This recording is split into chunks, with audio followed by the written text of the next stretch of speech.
Hey everyone, welcome back to my channel. Today I'm going to be talking about my favorite couples in books. I have to preface this by saying I have a lot of favorite couples, so I kind of tried to keep the list short. And also, I am not including any of Jane Austen's characters because then it would just be a video about Jane Austen's couples and where I would rank them because they're all my favorites.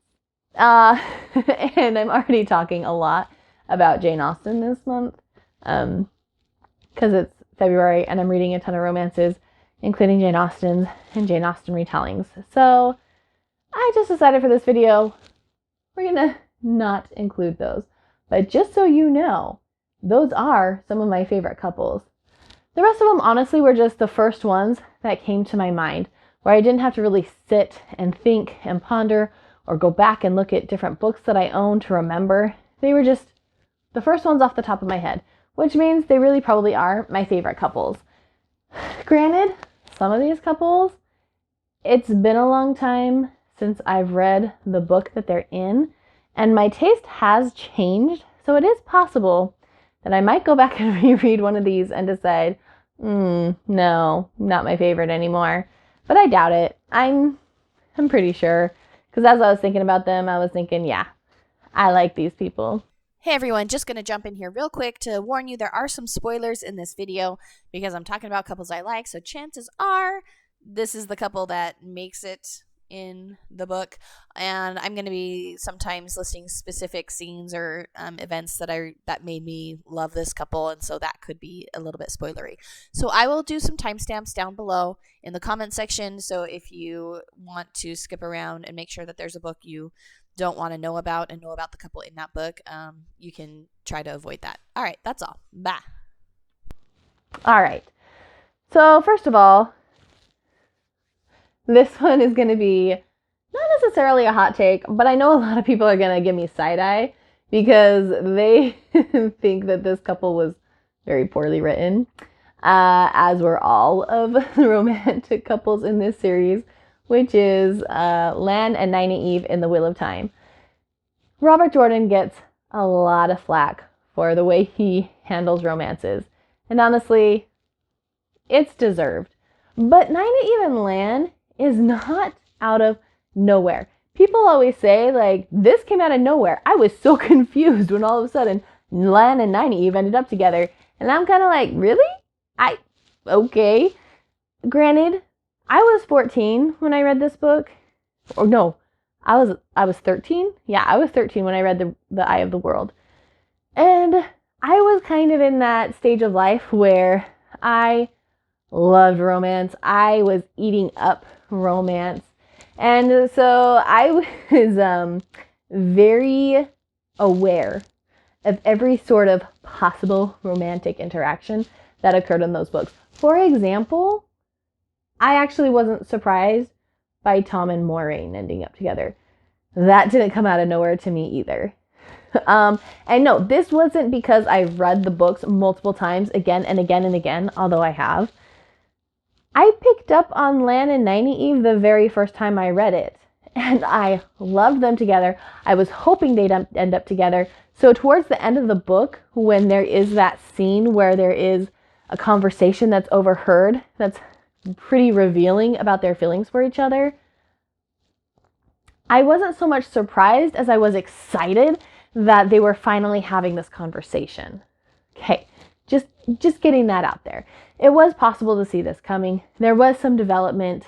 Granted, also, I do think a lot of the development did take place off screen, off page, but still, it was there. From the very beginning, when they first meet each other, they are sort of impressed by each other and frustrated with each other. And there's even one point when they're rescuing Egwene and Perrin, and Nynaeve is missing, and they have to go, and Lan is very reluctant to leave. He's ready to go after Nynaeve, and Moiraine has to use their bond, the Warder bond. She has to remind him of his oath to get him to obey her. And at that point, it should be pretty clear that he has developed some very strong feelings for Nynaeve, because he's ready to go after her even though Moraine tells him not to. Okay, just saying. I really like this couple. I don't know why. Probably because I love Nynaeve and I love Lan, and I'm so happy they're together.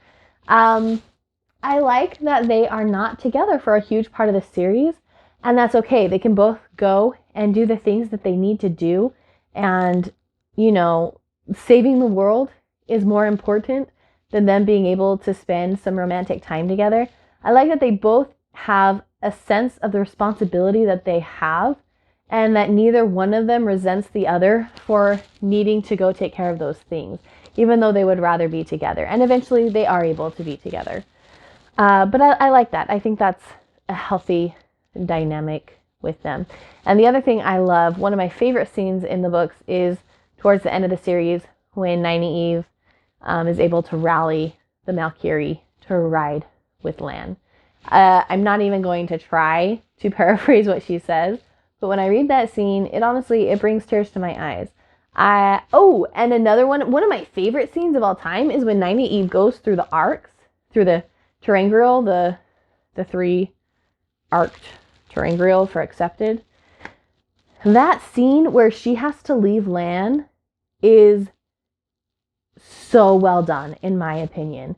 That is, like, that right there seals it for me. I love them. I love them together.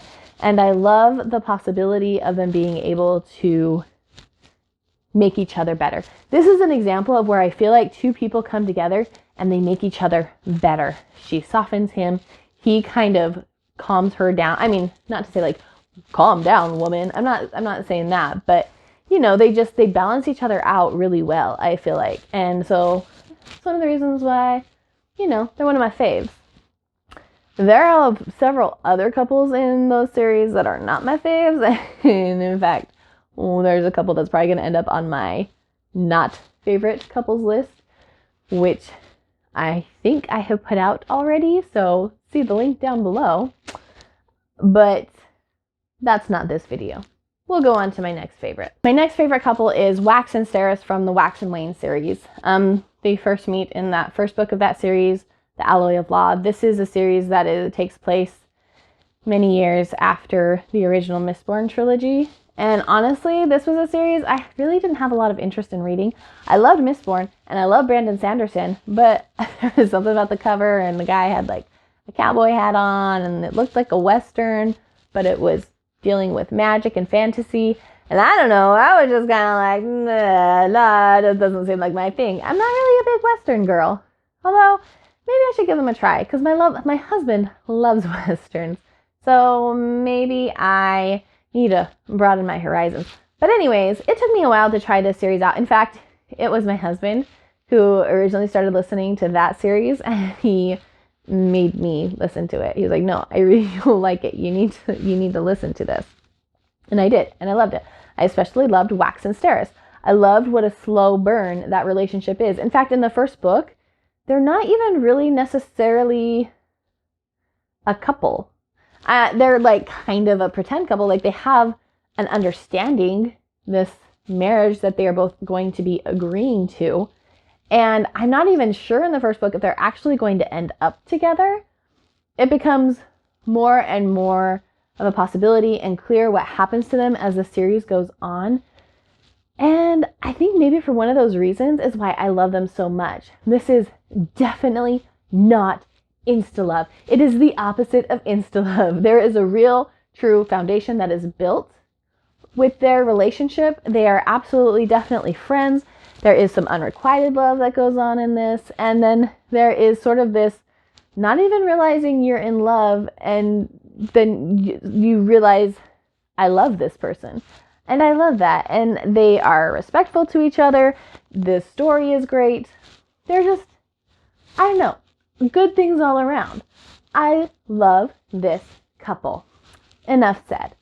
Next one that I'm going to talk about, I haven't read this book in like over 10 years, I think. It might be time for a reread. This could be one maybe I will change my mind about. I don't know. And honestly, I get the book confused with the movie a lot because it's been so long since I read the book. But this is the Scarlet Pimpernel. I haven't read the whole series. I only read the first one. Like, I guess I didn't even really know there were more out there.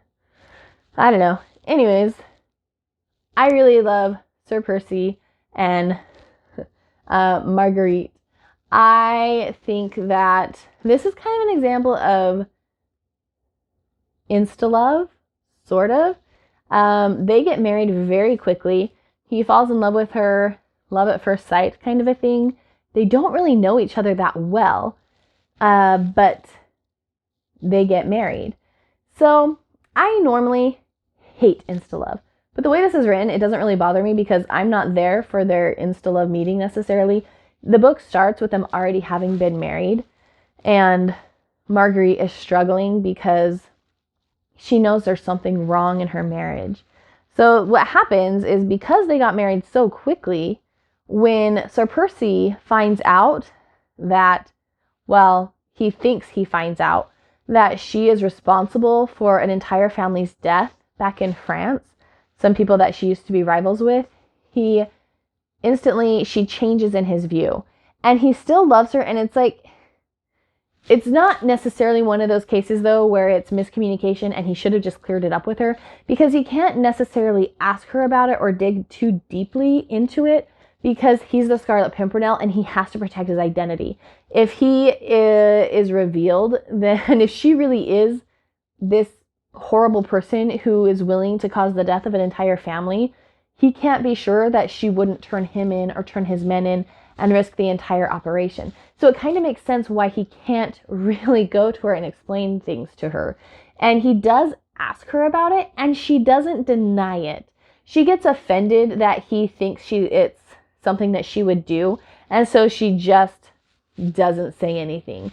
In that case, that's kind of a miscommunication, but you could kind of see it also because she is very proud and she is very upset that her husband is accusing her of this horrendous thing and is like, seriously? You really think that I would do that? Yeah, sure, that's who I am. I don't know, something like that. So it kind of makes sense why that happens. Okay, I told y'all I confused the book and the movie a little bit, and after filming this video, I had this nagging feeling that I was getting something wrong about my memories of this. So I actually went back and I read The Scarlet Pimpernel before I posted this. Well, I read the first part. And I'm going to finish reading it too. Anyways, I got some of this wrong. So Marguerite actually confesses to Percy what happened. He had already heard rumors of it, and she knows it's going around. She knows he's going to hear about it, and so she goes to him and she tells him that she was responsible for this family being denounced and eventually the whole family being murdered. But where the miscommunication happens is not super clear in the book. She says that she doesn't go on to explain how it was an indirect thing, that she didn't mean for it to happen, that it was more careless on her part. She wasn't intending for it to lead to those consequences, because she says that when she tells him what happened, she can see it in his face, and she knows that other people have already talked to him about it, and she just doesn't see the point in trying to defend herself, because she just knows that in her mind, she knows that he already has made up his mind about what has happened. And because Percy has put on this show of being kind of stupid, she, I guess, just assumes he doesn't have the ability to grasp complex situations or something. So it's a little bit muddled as to why she doesn't clear it all up, which I guess is maybe a weakness in the book, but it didn't bother me when I was reading it. I don't know. It just didn't. So it was fine. But I just wanted to clarify that I was wrong about that analysis. And yeah. Okay. Continuing on. So this couple I love because of the conflict within the relationship. On his part, he still is in love with her, and he is struggling very much with internal conflict of having to keep her at an arm's length because he's still desperately in love with her. But he can't risk bringing her into his world or ever really letting her become close to him. And so there's that angst there that I eat it up, especially because I love Percy so much. I love what he does.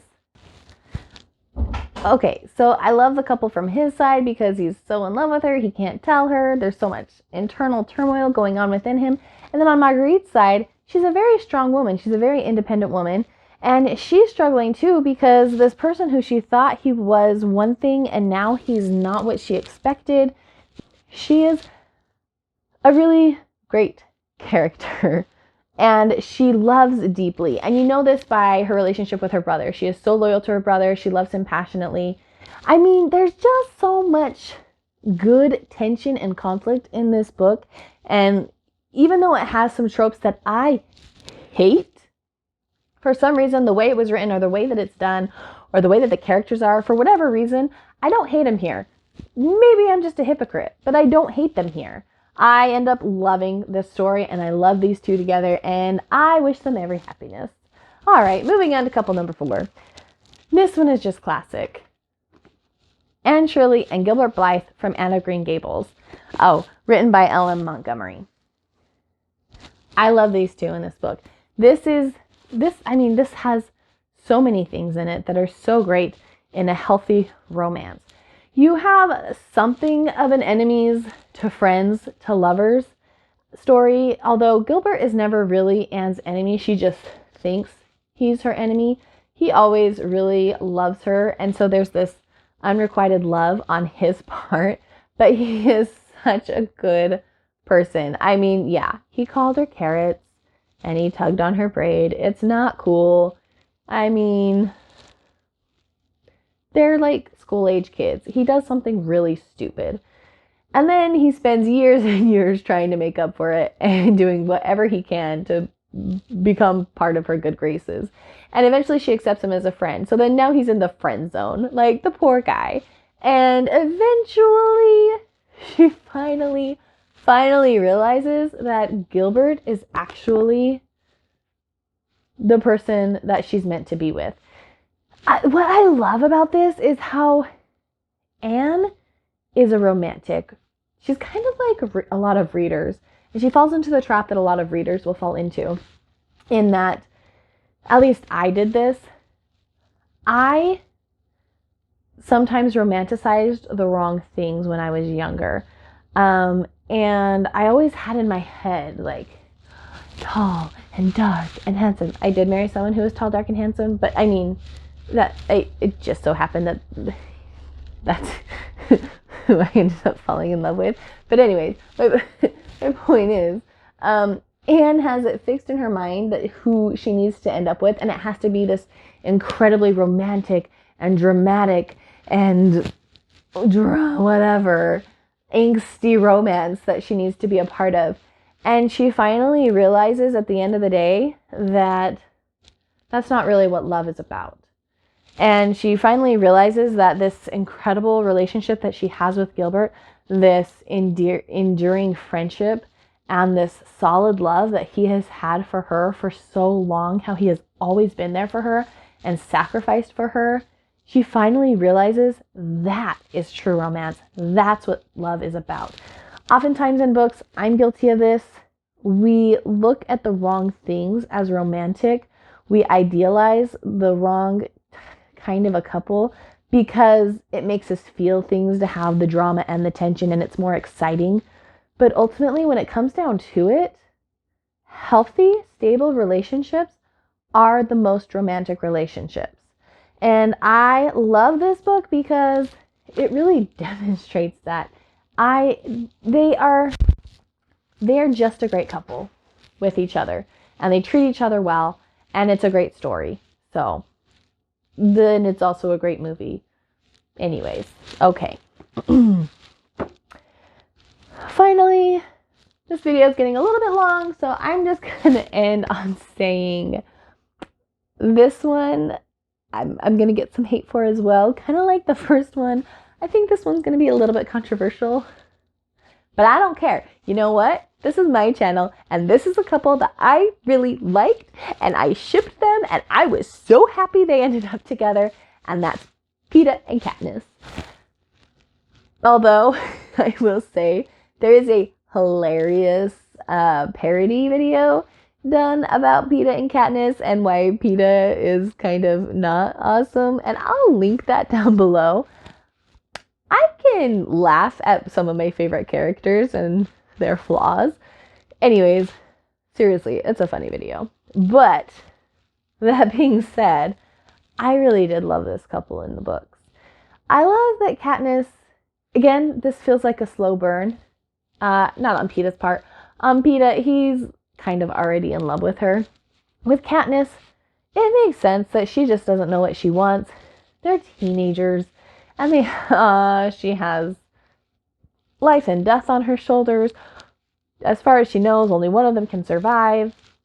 It doesn't make a lot of sense to develop feelings for somebody that you might have to murder in the end. Anyways, what I love about them is Peeta demonstrates through the series and by the end of the series that he is what Katniss needs. He's not flashy. He's not necessarily the best at really anything, but he's good, and he is the one that can comfort Katniss and can bring light back into her life. And he's been through the same thing she's been through. He's been through a lot of the same trauma, and yet he's been able to not fall apart. He's been able to hold on to that light, and he's been able to help Katniss feel like there's hope and light in her life. I don't love the third book in the series and sort of the arc that their relationship goes through.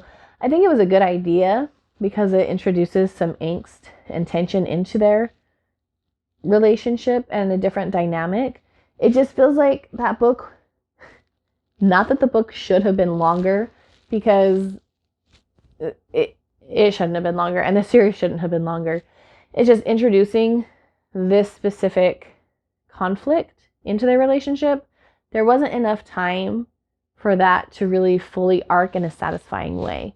But I am, the epilogue of the book and kind of the explanation and the closure that the author gives about why she feels Peeta was the right choice in the end, I completely agree with. And so if what I just said doesn't make any sense, go back and read that, because that is basically my feelings about this couple and why they work so well.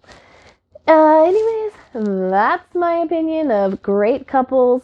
I'm sure many of you disagree with me. Feel free to tell me why. Or if you want to say who your favorite couples are and why they're your favorite couples, feel free to comment below. And have a great day.